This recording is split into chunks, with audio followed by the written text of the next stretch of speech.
Alors, dès que vous êtes là, vous me dites. Donc, on reprend là où on était.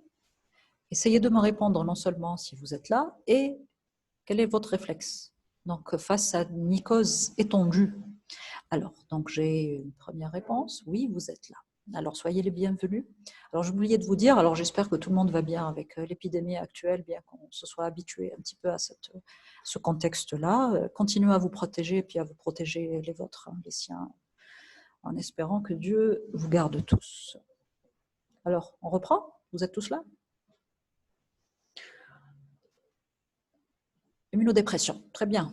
Très bien. VIH, sérologie, VIH, oui et non. Maintenant, on va chercher un peu plus, plus simple aussi. Hein. Immunodépression, alors essayez de préciser. Immunodépression, bien sûr, mais souvent, alors tout simplement, porte d'entrée. Alors, porte d'entrée, non, non, non, pas vraiment, parce que là, on parle plutôt d'une mycose.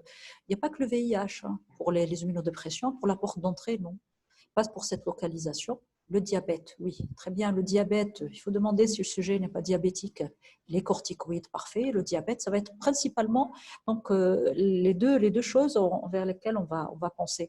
Maintenant, concernant le VIH, alors le VIH ne s'accompagne pas en général que de mycoses cutanées.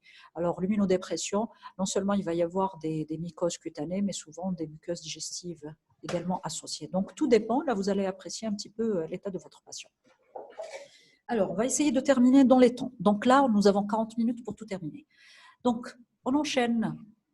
Donc, examiner pour garder à l'esprit que votre patient, c'est un tout. Il faut toujours examiner, prendre en considération les autres aspects. Le mycélium, alors c'est ce que sécrète le dermatophyte. Donc, je réponds à votre camarade. Donc, le mycélium, c'est le matériel fongique sécrété. Alors,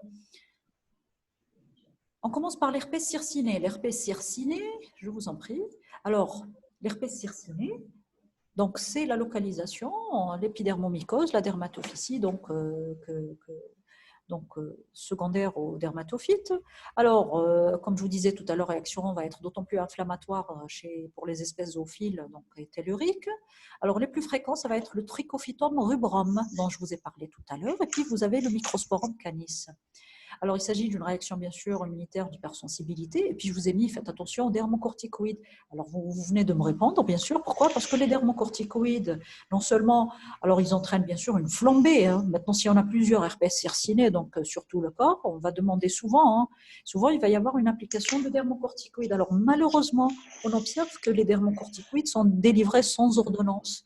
Alors, beaucoup de patients, les dermocorticoïdes, vous allez faire le cours. Alors, ils ont comme effet secondaire, bien sûr, d'entraîner une petite immunodépression, donc favoriser tout ce qui est sur infection bactérienne fongique.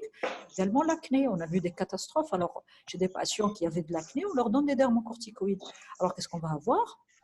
Bien sûr, il va y avoir une petite amélioration étant donné l'effet anti-inflammatoire, et puis une flambée des lésions juste derrière. Donc, il faut toujours demander, d'où l'intérêt d'un bon interrogatoire, souvent, alors devant surtout des présentations cliniques atypiques. Alors, voilà ce que vous voyez, par exemple. Alors là, vous avez un petit qui a plusieurs lésions. Pourquoi? Parce qu'habituellement, on n'a qu'une petite lésion. Cette lésion, elle est typique. Alors, elle est appelée improprement herpès, c'est pas. Votre camarade nous dit qu'il se tartine de la bêta-méthasone. Alors, se tartiner, c'est un peu... Essayez d'utiliser des mots un peu plus français, on va dire. Allez, oui.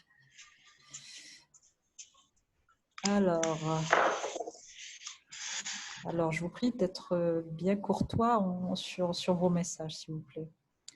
Alors, là, vous mettez... Alors, ce qu'on observe maintenant, l'herpès circiné, on parle d'herpès. L'herpès, c'est un mot, comme je vous disais, on l'appelle improprement herpès. Pourquoi? Alors, ça ressemble à s'y méprendre à l'herpès. L'herpès, vous connaissez, il y a un bouquet, on parle de bouquet herpétique. Pourquoi? Parce qu'il y a un amas de vésicules. Ça, c'est pour l'herpès. Hein. Mais maintenant, pour notre herpès circiné, il y a également une espèce de petite... Alors, à s'y méprendre, une lésion qui va ressembler un petit peu à ce bouquet, mais globalement, schématiquement, c'est plus un médaillon. Donc, comme vous le voyez là, donc c'est un anneau circulaire. Donc, c'est une plaque qui va commencer, et par la suite, il va y avoir une extension. Donc, centrifuge, au fur et à mesure, cette plaque va s'agrandir avec une cicatrisation progressive du centre. et une bordure donc, qui va être active, qui est vésiculeuse et qui, est donc, qui va continuer bien sûr à grandir, à grossir et donner cet aspect-là qui est très caractéristique donc, de l'herpès circiné. Alors il s'agit en général de peu de lésions, on n'a pas beaucoup de lésions, et puis c'est des lésions très très très prurigineuses. Alors, donc là, pourquoi? Parce que parfois, les gens peuvent, enfin certains peut-être confrères pourront se tromper alors, et croire. Donc, vous allez faire le cours de l'examen. Étant donné qu'il y a des petites vésicules, on est tenté de penser en premier lieu à un eczéma numulaire. Vous allez voir que l'eczéma numulaire, il a également cet aspect-là. Cependant, l'eczéma numulaire, donc vous allez faire dans le cours de l'examen, vous verrez que la lésion élémentaire, elle est différente. On pense au psoriasis également. Pourquoi? Parce qu'on parle de vésiculation, mais par la suite, il va y avoir un assèchement. Les lésions seront un petit peu squameuses. Et puis enfin, vous avez le classique pityriasis rosée de Gibert sur lequel on ne va pas revenir. Donc tout ça, c'est les diagnostics différentiels. On passe maintenant aux dermatophysies des plis. Alors, pour les dermatophysies des plis, vous avez l'atteinte des grands et des petits plis. Concernant les grands plis, alors vous avez, on peut appeler ça également l'eczéma marginé de Hebra. Alors, tous les plis peuvent être touchés. Alors là, vous avez donc le pli interfessier. Alors, l'aspect, quand on regarde, alors on va retrouver cet aspect d'herpès circiné avec une bordure active et un centre en voie de guérison. Alors, la bordure active un petit peu vésiculeuse et puis cet aspect dit en aile de papillon est asymétrique. C'est particulier le dermatophyte, les dermatophysies, donc des plis donnent un intertrigo asymétrique. Pourquoi? Parce qu'il va venir s'opposer, on va avoir d'autres diagnostics différentiels dans les intertrigos. Vous pouvez avoir un intertrigo candidosique, comme on peut avoir par exemple du psoriasis, on peut avoir une dermite irritative. Donc, c'est cette nuance sémiologique, non seulement cette présentation clinique, mais il y a d'autres signes. Donc, aspects vont nous orienter vers le diagnostic d'une dermatophysie. Et puis, souvent, on va retrouver des petites lésions satellites. Alors, les lésions satellites, c'est des petites lésions qui ressemblent un petit peu à de l'herpès circiné. On peut avoir également des petites papules. Pour les petits plis, maintenant. Alors, c'est le pied d'athlète que vous connaissez. Hein, c'est le terme qu'on utilise habituellement. Alors, il va se localiser en général au niveau du 3e, 4e espace. C'est comme vous voyez là. Alors, il y a plusieurs stades. Il peut être débutant. Alors, au stade débutant, c'est juste un petit érythème un petit peu prurigineux. Maintenant, si on ne traite pas, il va y avoir l'intertrigo qui est constitué. Alors, il va être érythémateux. Au fur et à mesure, il va devenir sointant. Et puis, il va y avoir une espèce de coène blanchâtre. C'est ce petit enduit-là. Donc, il y a la macération. Il peut y avoir même carrément une surinfection bactérienne qui peut venir donc se greffer sur cet intertrigo mycosique. Et bien sûr, il faut faire attention. Un intertrigo, c'est avant tout une porte d'entrée infectieuse qui peut donner alors, lieu, par exemple, à... Alors, qu'est-ce que vous connaissez alors, comme infection bactérienne? D'ailleurs, à chaque fois que vous avez ce type d'infection, il faudra toujours aller regarder entre les orteils. Alors, j'ai une réponse. Attendez, je regarde. Le furoncle, non? De l'érysipèle, effectivement. C'est de l'érysipèle. Alors, la surinfection peut se faire pour le staph, peut être pour le strepto, alors tous les germes. Hein, c'est une porte d'entrée. Mais classiquement, alors l'érysipèle, il peut être que ce soit d'origine streptococcique ou staphylococcique, mais là, c'est la principale cause. Hein. C'est les intertrigos, donc mal traités, et surtout chez des sujets donc prédisposés qui donc à faire ce type d'infection. Alors, non seulement on va avoir cet intertrigo peut s'étendre secondairement. Alors, ce que vous voyez là, au niveau de la plante des pieds, alors on a vu hier une photo au cours du psoriasis, on a l'impression que c'est du psoriasis. Alors, on est tenté d'aller donner un dermocorticoïde et puis du calcipotriol. Alors que là, non. On a carrément une kératodermie palmoplantaire d'origine fongique. Donc, il y a une extension progressive donc, de cet intertrigo-là qui va donner cette kératodermie palmoplantaire. Là, il faut faire un examen mycologique. Hein. Pour les petits plis, donc celui des mains, donc là, vous voyez, donc on a toujours cet aspect, on va toujours retrouver cet aspect d'herpès circiné. Là, il est au niveau de la main. Donc, vous voyez, donc à partir du pli, il va y avoir une extension centrifuge. Alors, il va toucher une seule main. Les lésions, alors, elles sont bien sûr prurigineuses, elles ressemblent, là, elles sont par contre un petit peu squameuses, il y a moins de vésiculation, et puis toujours cette bordure active. Là, vous la voyez clairement, cette bordure? Alors, vous voyez, dès que vous voyez cette petite lisière-là, il faut toujours penser aux infections dermatophytiques. Et puis, vous avez un syndrome particulier qu'on appelle le syndrome one hand, two feet. Maintenant, si on a une keratodermie palmoplantaire, alors, oui, vous avez une question? Oui. Si on a,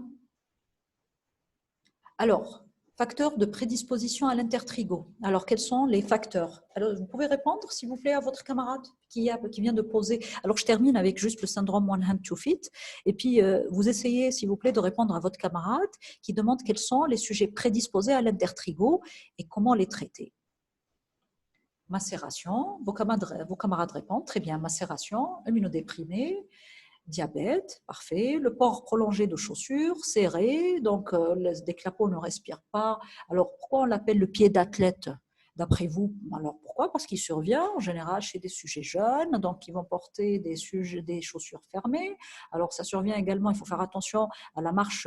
Quand on marche pieds nus, pourquoi? Parce que c'est à ce niveau-là, à ce moment-là, qu'on risque de se contaminer, étant donné que le dermatophyte, il va un petit peu, étant donné qu'on va libérer des squames, en général, il y a un renouvellement cutané, on libère des squames, et dans ces squames-là, donc il va y avoir ce dermatophyte, donc c'est des squames qui vont être malades, et si vous avez une petite brèche, là, vous risquez d'avoir donc un intertrigo. Vous avez les troubles circulatoires, vous avez le diabète, vous avez un tas de choses. Hein. Donc, tout ça, c'est des facteurs favorisants. Maintenant, le syndrome, je reviens vers le syndrome One Hand Two Feet. Alors, pour le syndrome One Hand Two Feet, donc, si on a une keratodermie palmoplantaire, donc, qui va se localiser, intertrigo-plantaire respecte seulement la zone d'appui ou la surface. Alors, votre camarade demande s'il respecte. Eh bien non, et là, on a dit qu'il y avait une extension. Donc, point de départ, c'est l'intertrigo. Ça veut dire que de proche en proche, de part, il va y avoir cette extension centrifuge. Au fur et à mesure, il va déborder, alors non seulement sur la plante, mais sur l'autre, sur la zone, on parle de transgrédion, progrédion, donc il va se faire sur les deux. Donc, il va y avoir non seulement une atteinte au niveau de la pomme et de la plante, et bien sûr au niveau du dos, des mains ou encore des pieds. À la différence des autres keratodermies palmoplantaires. Alors, c'est très fréquent, les keratodermies palmoplantaires, mais alors la mycosique, elles ne prennent pas. Alors, au fur et à mesure, l'aspect, il est différent. Alors, on a l'impression que c'est de l'eczéma, on a l'impression que c'est du psoriasis, c'est des gens qui vont traîner avec ça. Alors, c'est pour ça que je vous parlais de ce syndrome un peu particulier qu'on appelle le syndrome One Hand Two Feet. Alors, le syndrome One Hand Two Feet, c'est lorsque vous avez, comme son nom l'indique, donc une main kératodermique et deux pieds. Maintenant, on doit se poser la question, parce qu'il y a d'autres diagnostics, mais il n'y a pas de raison d'avoir juste une main touchée et les pieds sans que l'autre main ne soit atteinte. Donc ça, c'est un syndrome typique d'une atteinte mycosique. Comme vous le voyez sur la photo, on a cette atteinte. Alors, au niveau de la main, l'extension, elle va se faire, donc on a un aspect qui est un petit peu particulier. Donc, vous voyez un aspect squameux, kératosique, farineux, avec respect un petit peu des lignes.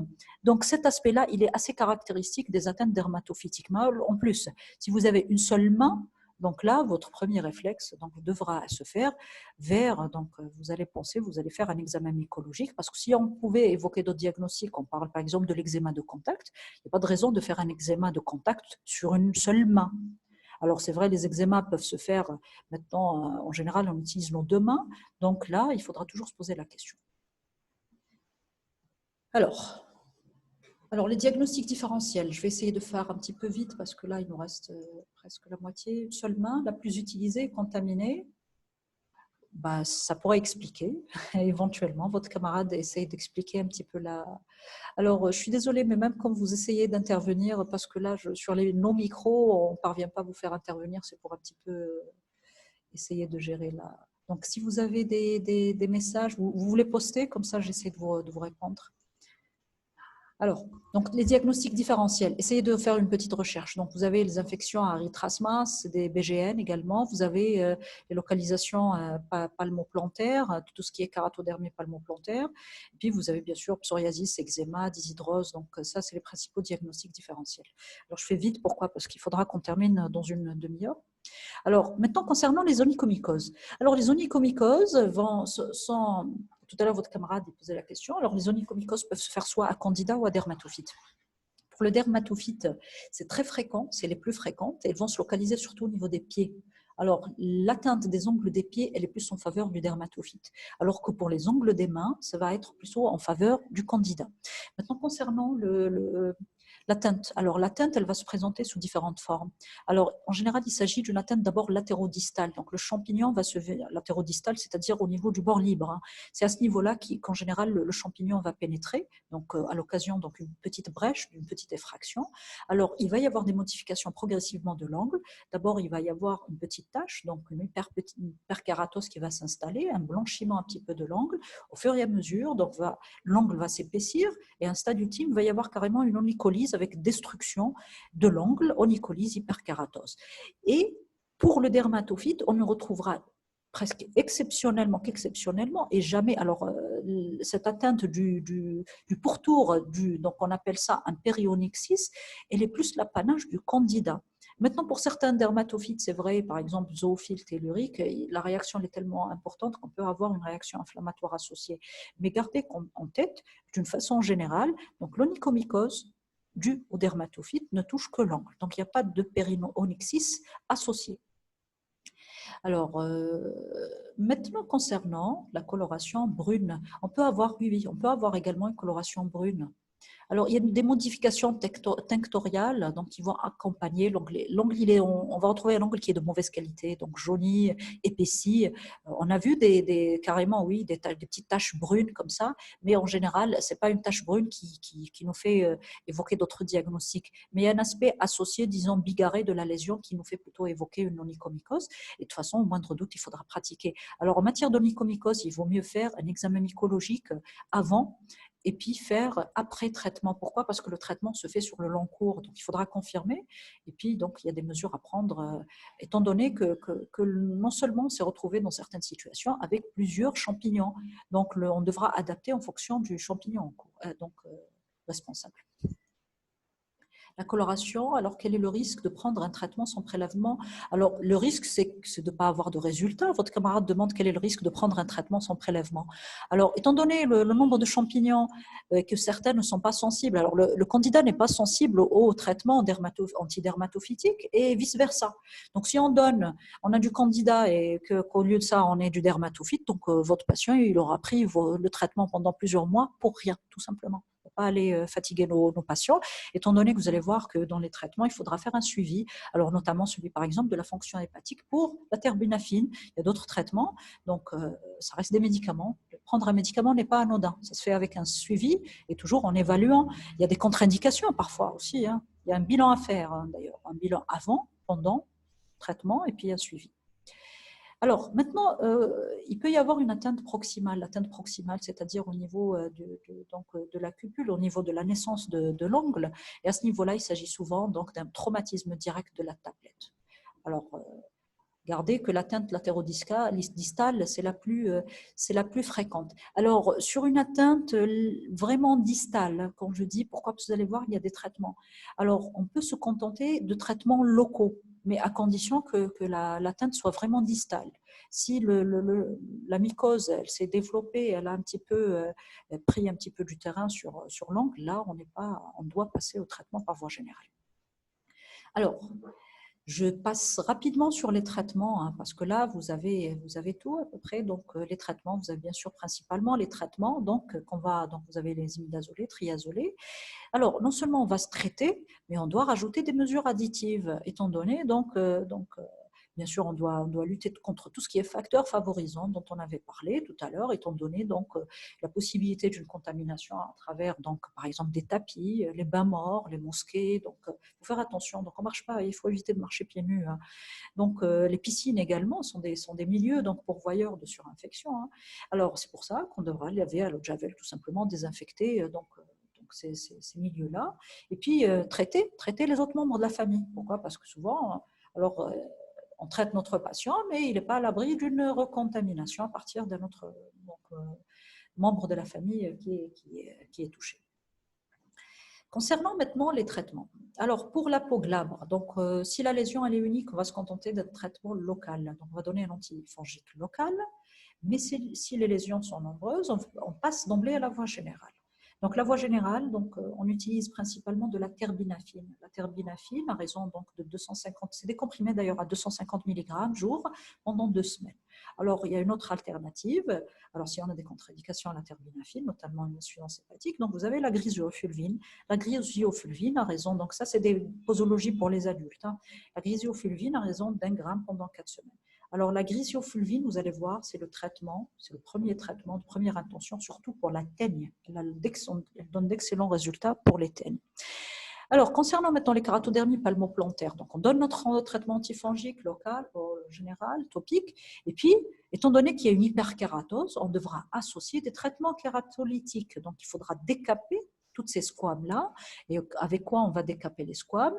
On va les décaper avec, est-ce que vous avez suivi le cours d'hier? Traitement kératolytique. Avec quoi? Si vous pouvez me répondre, s'il vous plaît. Traitement kératolytique pour les kératodermies palmoplantaires. Oui, je regarde un petit peu votre réponse. Salicyle. Alors, c'est de l'acide salicylique. Alors, l'acide salicylique, on le met habituellement dans dans de la vaseline. Très bien, merci. Donc, et puis, à côté de l'acide salicylique, donc vous avez différentes concentrations. Il faut faire attention à l'acide salicylique chez le sujet diabétique. Pas de concentration au-delà de 5. Alors, l'acide salicylique, on l'utilise beaucoup en dermato. Alors, cette action kératolytique, bien sûr, elle est d'autant plus importante que la concentration augmente. Maintenant, il faudra faire attention. Maintenant, si on utilise sur l'angle, on va augmenter la concentration. Sur une peau, donc en fonction du site anatomique, on diminuera la concentration en faisant attention non seulement chez le sujet diabétique, mais chez l'enfant également, à cause du risque d'intoxication salicylique. Alors, vous avez l'acide salicylique, mais vous avez autre chose également.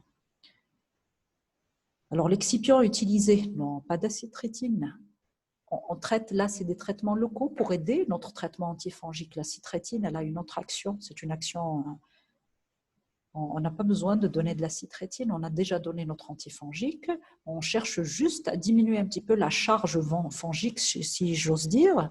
Donc, en diminuant, donc, pourquoi? Parce que toutes ces squames, toute cette hyperkératose, c'est des couches cornées, c'est des cellules, c'est des cornéocytes qui sont riches en dermatophytes. Alors, des émollients, oui, mais les émollients devront être associés à des kératolytiques. Non, ça ne va pas suffire les crèmes hydratantes. Alors, je réponds un petit peu au fur et à mesure. Donc, je ne sais pas si vous parvenez à voir les questions et les réponses de vos camarades. On en a parlé hier, l'acide salicylique, vous avez un autre composé. Alors, l'acide salicylique, comme je vous disais, on utilise habituellement de la vaseline salicylée, mais on a également de l'urée. Là, je passe rapidement parce que sinon, on risque de ne pas terminer. L'urée est un kératolytique également. Alors, voilà pour les teignes. Donc, vous avez griseofulvine, traitement de première intention, de choix, donc avec tout ce qui est posologie. Alors, en fonction du poids de l'enfant, donc on va adapter, alors à raison de 20 à 25 mg kg jour. Habituellement, on utilise du 20. Alors, on peut même utiliser du 15. Donc, pourquoi? Parce qu'en fonction du poids, on devra, c'est des comprimés à 200, donc 250 qui sont sécables. Donc, on essaiera un petit peu de calculer par rapport à ça. Alors, maintenant, s'il y a des contre-indications, vous avez la terbinafine. La terbinafine, toujours, alors là, vous avez tout sur la planche, donc vous allez adapter la posologie en fonction, bien sûr, du poids de l'âge. D'autres traitements ont été proposés. Vous avez le ketoconazole, l'itraconazole, alors fluconazole. Alors fluconazole, c'est principalement pour le candida, mais accessoirement, on l'a essayé un petit peu pour le dermatophyte. Ça, c'est vraiment si on n'a rien sous la main. Alors, concernant maintenant des terrains particuliers comme la femme enceinte et le nourrissant, il faut faire très attention. Hein. Donc, à cause là, les traitements généraux sont contre-indiqués. On va se contenter de donner des traitements locaux. Alors, traitement local, toujours associé aux mesures additives, bien sûr, et traitement général si possible, donc s'il n'y a pas de contre-indication. Les mesures nécessaires, donc concernant les teignes, ça va être dans le bon sens, en utilisant un petit peu notre bon sens. Donc, bien sûr, il va falloir. Alors, d'abord, on va diminuer la charge en épilant, en coupant les cheveux, en diminuant un petit peu cette charge fongique, et puis on va désinfecter. Hein. Donc là, ça va de soi, désinfecter les ciseaux, désinfecter à la literie, donc les bonnets, donc tout y passe. Concernant maintenant l'éviction des teignes, alors comme vous l'avez vu, il y a des teignes très contagieuses et des teignes moins contagieuses. Alors, on préconise quand même une éviction scolaire les premiers temps en général. Par la suite, alors c'est un petit peu au bout de quelques jours de traitement, l'enfant pourra regagner l'école. Alors, donc là, comme je vous disais, donc, il faudra épiler. Alors, le Kerion de Cels, n'oubliez pas les corticoïdes. Et puis, enfin, vous avez donc pour l'enquête épidémiologique, votre petite enquête afin de rechercher si l'origine elle est anthropophile, zoophile, afin donc, de traiter, de faire le nécessaire également. Maintenant, pour l'onychomycose. Concernant l'onychomycose, donc, vous avez l'avulsion chimique ou mécanique. Alors, qui dit avulsion dit destruction. Donc, on diminue un petit peu la charge fongique en essayant de détruire l'angle. Alors, avant, on faisait des exérèses, on enlevait carrément l'angle, ce qui n'est plus fait actuellement. Pourquoi? Parce que c'est source non seulement d'inconfort, c'est douloureux, et puis en général, l'angle, par la suite, il naît de façon un petit peu anormale. On peut avoir des petits désagréments associés. Donc, on fait plutôt une avulsion chimique. L'avulsion chimique, c'est des kératolytiques donc à forte concentration, donc ce dont on vient de parler. Donc, ça va être principalement plutôt l'urée que la vaseline ou de l'acide salicylique, mais on pourra utiliser l'un ou l'autre éventuellement. Faire attention à ne les utiliser que sur l'angle. Pourquoi? Parce qu'il y a un effet irritant, étant donné que la forte concentration, donc ça c'est le risque avec donc, ces kératolytiques. On utilise des solutions filmogènes, bien sûr. Alors, les filmogènes, c'est les vernis qui sont disponibles. Alors, vous avez la morolfine, le cyclopyrox, et toujours associé à un traitement par voie générale. Alors, le traitement systémique pour le dermatophyte de première intention, ça va être la terbinafine. Accessoirement, c'est la griseofulvine ou le kétoconazole. Alors, je vous ai dit tout à l'heure, je vous ai montré, je vous dis sincèrement, rarement on est appelé à donner juste un traitement local. Souvent, on doit associer un traitement par voie générale, sauf contre-indication. Maintenant, si on a une contre-indication, on va se contenter du traitement local. Mais si vous avez une atteinte vraiment distale, mais alors minime, on pourra se contenter dans un premier temps juste d'un traitement par voie locale. Sinon, pour le reste, alors le traitement par voie générale, il est indispensable. Alors, c'est vrai que vous allez retrouver une durée de 6 semaines à 3 mois pour les mains, de 3 à 6 mois pour les pieds. Mais sincèrement, à travers notre pratique quotidienne, le traitement des onychomycoses, il est beaucoup plus lent. Alors, ça va de 9 mois. Alors, 6 mois déjà, 9 mois, parfois c'est au-delà d'une année. Donc, c'est un traitement assez lent. C'est pour vous répondre un petit peu à votre question tout à l'heure. Donc, c'est pour ça qu'on devra faire un prélèvement. On ne pourra pas donner une année de traitement, donc par voie générale, sans s'être entouré des précautions nécessaires. On enchaîne rapidement avec le levure. Donc, je passe sur le candida, donc différents types de candidats. Alors, c'est un saprophyte des muqueuses digestives et génitales. Alors c'est des saprophytes. Au stade de blastospore, il n'y a pas de problème, donc il n'y a aucune infection. Alors, dès qu'il y a des modifications de terrain, par exemple un déséquilibre, un diabète, donc une immunosuppression, par exemple, ou encore une grossesse, donc il risque de, donc ce champignon-là, donc ce candida va se transformer. Alors, attendez, je vais vous répondre. Je termine et juste je réponds à votre question. Alors, donc, il va passer au stade de colonisation, c'est-à-dire il va piluler un petit peu, mais sans être toujours au stade pathogène. Alors, au stade pathogène, par contre, là, on va retrouver plusieurs colonies. Alors, tout ça, ces stades-là, c'est à l'examen mycologique. Donc, au stade parasitaire, donc, on va retrouver une forme filamenteuse, pseudo-filamenteuse, avec plusieurs colonies de candidats. Alors, je relis un petit peu votre question. Il y a votre camarade qui... Alors, s'il vous plaît, essayez de reposer. Alors, qu'est-ce que je dis? Est-ce que les troubles métaboliques sont des diagnostics différentiels des onychomycoses? Alors, vous m'excuserez, mais là, je ne comprends pas votre question. Essayez de la reposer autrement. Alors, facteurs favorisants. Alors, vous avez des facteurs intrinsèques, extrinsèques. Alors, j'espère que vous avez fait un petit peu votre recherche. Alors, dans les facteurs extrinsèques, bien sûr, c'est des facteurs acquis, médicamenteux. Vous avez la macération, les pH. Alors, le pH, concernant le pH, comme vous le savez, le pH alcalin détruit les champignons. Donc, tout, alors que nous, je vous ai dit, notre pH, il est plutôt à tendance acide. Donc, les modifications de pH entraînent, donc favorisent donc l'émergence et la survenue de mycoses. Bien sûr, vous avez les médicaments. Dans les médicaments, c'est tous les immunosuppresseurs que vous connaissez, y compris les corticoïdes. Et puis, bien sûr, la grossesse est considérée donc, comme un état également d'immunodépression. Concernant maintenant les candidoses des muqueuses et des demi-muqueuses, vous avez chez le sujet âgé ce qu'on appelle la xérostomie. Donc, c'est la sécheresse. Alors, souvent, c'est des patients qui sont édentés, donc qui portent des prothèses. Donc, il y a une sécheresse de la muqueuse. C'est pour ça que le candida se développe plus facilement à ce niveau-là. Chez le nouveau-né, il y a une immaturité du système immunitaire. C'est pour ça qu'également que le candida, on peut avoir des candidoses chez les tout petits. Et puis enfin, vous avez le diabète, bien sûr, le taux de sucre. Donc, un sucre, c'est un carburant, donc même pour le champignon. Et puis, l'usage intempestif d'antibiotiques et de bains de bouche donc, favorise également le déséquilibre de la flore. Et puis, alors là, il nous reste 10 minutes. Alors, on va essayer vraiment de faire très, très vite. Alors, attendez, je relis un petit peu votre question. Est-ce que les troubles métaboliques sont des diagnostics différentiels des onychomycoses? Est-ce qu'on peut confondre onychomycose et angle de Terry, par exemple? Alors là, angle de Terry, alors je ne sais pas ce que vous entendez par angle de Terry. Et puis, sincèrement, il y a d'autres diagnostics à évoquer. Donc, d'abord, alors le diagnostic de l'onychomycose, il est assez simple. Donc, pourquoi? Parce que vous avez d'abord une atteinte de tous les angles, il y a un aspect clinique particulier. Hein. Donc, d'abord, c'est sur la clinique qu'il faudra poser le diagnostic. Les diagnostics, maintenant, l'atteinte des angles, elle est assez vaste. Il y a beaucoup de diagnostics, d'autres diagnostics à évoquer. Mais je vous donne par exemple le lichen. Le lichen, vous avez d'autres, des mélanochies. Alors, je lis un petit peu, non, il n'y a pas de réponse, il n'y a pas de question. Donc, la clinique toujours prévaut, coloration brune. Alors, la coloration, sincèrement, j'en ai jamais entendu parler de ces ongles de Terry là. Alors, ce qu'on appelle, je pense que ce que vous appelez vous l'ongle de Terry, c'est les mélanonichies.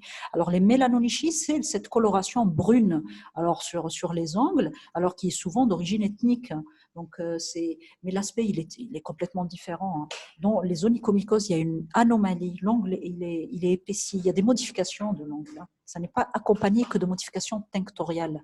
Au début, c'est vrai, on peut avoir une petite coloration brune, mais après, on va avoir une hyperkératose, un épaississement, une destruction. Donc, il ne va pas y avoir que cette coloration-là. Alors, j'enchaîne rapidement. Vous avez bien sûr tout ce qui est maladie inflammatoire du tube digestif également. Hein. Alors, pour les candidoses donc, cutanées, vous avez l'intertrigo. Alors, je passe rapidement. Hein. Donc, les intertrigos, des petits, des grands plis. Alors, pour les grands plis, vous avez la teinte symétrique caractéristique. Donc, on a un érythème vernissé, un petit peu émietté sur la bordure. Parfois, on peut retrouver une petite collerette. Alors, cette collerette, c'est un petit peu comme celle qu'on va retrouver au niveau entre les interdigitales. Et puis, au fond, il y a ce petit couenne et puis cet enduit blanchâtre un petit peu cailleboté qui va être spécifique de l'intertrigo. Alors, cet aspect, comme vous le voyez, il est complètement différent que de celui du dermatophyte. Donc déjà, cliniquement, on pourra poser le diagnostic entre candidose et dermatophycie. Alors, bien sûr, il y a des petites lésions, comme vous le voyez là, au niveau de l'intertrigo. Donc, il y a des petites papules. Donc, c'est les lésions associées, satellites. Alors, les diagnostics différentiels, bien sûr, intertrigo, dermatophytique, psoriasis inversée, l'érythrasmase, qui est une infection bactérienne, la cornéobactérie. Vous avez la dermite séborrhéique à travers la maladie de Leiner-Messus, que je vous invite à regarder et à faire une petite recherche. Alors, la dermite séborrhéique, c'est plus le cuir chevelu, mais là, il peut y avoir une atteinte au niveau du siège, comme je vous disais, à travers la maladie de Leiner-Messus. Et puis enfin, vous avez l'intertrigo bactérien. Alors, le muguet, donc on est dans les candidoses des muqueuses et des muqueuses. Donc, vous avez la stomatite ou le muguet, donc toute la muqueuse buccale peut être touchée. Donc, une muqueuse rouge vif avec des dépôts, donc caillebotés, donc dit en lait caillé. Alors, on a parfois carrément une langue qui est dépapillée, donc avec perte du relief. On a carrément une langue parfois noire, vileuse, hein, qui ressemble un petit peu à la langue des sujets tabagiques ou carrément VIH. Hein. Et puis, bien sûr, des symptômes, des signes fonctionnels associés. Avec possibilité, toujours, il faut rechercher, il peut y avoir une atteinte digestive associée. C'est pour ça qu'on fait les traitements locaux. Parfois, on va demander à notre patient non seulement de gargariser, mais d'avaler les antifongiques. Les diagnostics les différentiels, donc vous les avez. Vous avez la langue géographique, là vous connaissez. La langue saburale, donc vous connaissez, je pense, mais là, je passe rapidement. Alors, saburale au cours des infections, bien sûr. Vous avez les plaques leucoplasiques. Et puis, vous avez enfin le lichen. Pour la muqueuse et la demi-muqueuse, vous avez toujours, donc, dans ce groupe-là, vous avez la chélite. Alors, la chélite, c'est l'atteinte de la muqueuse buccale. Alors là, je passe rapidement. Donc, c'est cet aspect-là avec l'érythème, le thème et tout ce qui est tout le cortège donc, de signes. Alors, les diagnostics différentiels, je vous invite également à regarder ce que c'est. Hein. Alors, même si vous avez des questions, vous pourrez les poser, donc, parce qu'on n'a que 5 minutes. Donc là, on va essayer de faire un petit peu vite. Donc, vous les poserez ultérieurement. Donc, regardez chaque diagnostic différentiel, à quoi il correspond. Et puis, si vous avez des questions, on essaiera d'y répondre. Alors, vous avez la perlèche. La perlèche est un intertrigo de la petite commissure labiale. C'est très fréquent chez les sujets âgés. Alors, vous avez non seulement cet aspect d'intertrigo avec un petit enduit. On doit regarder à l'intérieur de la muqueuse s'il n'y a pas d'atteinte endobuccale. Et puis, souvent, c'est des sujets donc, qui vont être… Donc, cette fissure, elle est assez douloureuse. Il faut faire attention au risque de dénutrition. Hein. Donc, bien évaluer donc, le terrain. Concernant maintenant les candidoses allogénitales, donc l'atteinte elle est différente. Chez la femme, elle est très parlante, elle est très bruyante, donc c'est des lésions muqueuses rouges, vives, démateuses, avec des leucorrhées, caillebottées, prurigineuses. Donc il y a une atteinte souvent cutanée associée. Chez l'homme, par contre, elle est un petit peu moins bruyante, un peu plus silencieuse. On peut avoir l'aspect classique et puis on peut avoir juste des formes sèches. On peut avoir un petit prurite associé. Maintenant, l'extension peut se faire au niveau du gland, prépuce, avec risque de phimosis. Maintenant, si on est face à une atteinte qui est très inflammatoire. Alors, les diagnostics différentiels, ça va être l'herpès, la dermite de contact qui est un eczéma de contact. Et puis, vous avez d'autres manifestations cliniques des candidoses. Alors, vous avez ce qu'on appelle l'onyxis perionexis, c'est l'onychomycose d'origine candidosique. Comme je vous disais tout à l'heure, elle va être plus fréquente au niveau des mains. Et donc là, on va avoir un périonyxis. Vous avez la folliculite candidosique, donc en plus fréquente chez les… Alors, on peut la retrouver parfois chez les nouveau-nés. Hein. Les nouveau-nés peuvent faire une petite folliculite à candida, mais chez l'adulte, c'est plus des sujets qui vont être consommateurs en général d'héroïne. Puis enfin, une maladie particulière qui est une maladie génétique, donc qui est un déficit immunitaire sélectif donc au candida qu'on appelle la candidose cutanomiqueuse chronique. Donc c'est des patients qui vont faire des candidoses alors là, pratiquement toute leur vie, malheureusement avec risque de complications et d'abcès et de localisation interne. Le traitement fait appel à la mycostatine, donc c'est les statines principalement. On peut utiliser de l'amphotericine B, le myconazole, donc c'est pour les candidoses buccales, donc soit comme je vous disais tout à l'heure, donc soit localement ou carrément en avalant le produit, l'antifongique. Maintenant, par contre, chez l'immunotrimé, il faudra associer un traitement par voie générale. Pour les candidoses génitales, donc il faudra toujours, donc surtout pour la femme, donc éliminer, donc essayer de pallier. Alors, il nous reste 2 minutes là, très court. Alors, il faut essayer de pallier tous les facteurs favorisants, donc foyer digestif associé, le traiter, tout ce qui est modification, trouble, support hormonal. Donc, on va essayer d'enlever un dispositif ou plutôt substituer un dispositif intra-utérin, notamment la progestérone, le diabète, puis ça fait appel aux traitements locaux à base d'imidazolé. Alors maintenant, il y a des candidoses génitales récidivantes. Là, vous avez le schéma. Donc, si chez la femme, donc si la patiente se plaint de candidose à répétition. Pour les candidoses des plis, donc, traitements locaux, lotion, crème, ça dépend. Donc, la forme galénique dépendra toujours du siège de la localisation. Et puis, vous avez principalement les alulamines. Les alulamines, plutôt, on parle, le traitement des candidoses, ça va être plus les imidazolés. Les alulamines, c'est la terbinafine. Et là, ils vont avoir une efficacité plutôt moindre sur le candida. Bien sûr, lutter contre tout ce qui est facteur favorisant. On termine avec le pityriasis versicolore. Alors, je vais essayer de faire très très vite. Alors, si vous avez des questions, essayez de les poser. Donc, le pityriasis versicolore, je pense que vous connaissez. Donc, c'est des petites macules là, donc qui vont apparaître en général en saison estivale. Elles sont dues donc à la transformation du malacésia en forme pathogène. Alors là, je passe rapidement. Il y a des facteurs favorisants. Il semblerait qu'il y ait une prédisposition génétique. Pourquoi? Parce qu'il y a une pilulation de ce champignon qui est un saprophyte, donc qui se trouve au niveau de l'infundibulum pilosébacé. Il va y avoir donc une sécrétion de pilulation avec sécrétion de substances pro-inflammatoires qui vont avoir une action cytostatique, donc cytotoxique sur les mélanocytes avec des pigmentations. Donc l'aspect, voilà, donc c'est des petites macules, donc dépigmentées avec un signe particulier. Le signe du copeau, c'est les squames très fines qu'on va essayer de venir détacher. Donc vous avez une fluorescence jaune verdâtre caractéristique qui est pâle. Alors, il y a une question, est-ce qu'on est obligé d'apprendre tout le détail? Là, je pense que je vais m'abstenir de répondre à votre question. pouvez ne rien apprendre tout simplement hein, et venir passer l'examen. Alors, vous avez les diagnostics différentiels. Là, je vous laisse regarder de près. Donc, vous allez revoir un petit peu tous ces diagnostics-là. Je vous fais le traitement vite fait parce qu'on a moins d'une minute. Alors, vous avez le kétoconazole à raison de 2 applications espacées par 15 jours. Et puis, vous avez les autres traitements. Et puis, enfin, pour prévenir les récidives, donc faire un traitement donc, préventif en général avant la saison estivale. Alors, ça va bientôt se couper. Donc, si vous avez d'autres questions, je vous inviterai à les poser donc, lors de séances ultérieures. Donc là, on a terminé. Là, c'est juste un tableau récapitulatif. Alors, oui, petite question. Alors, où sont les cours demain, s'il vous plaît? Quels sont les cours? Demain, on va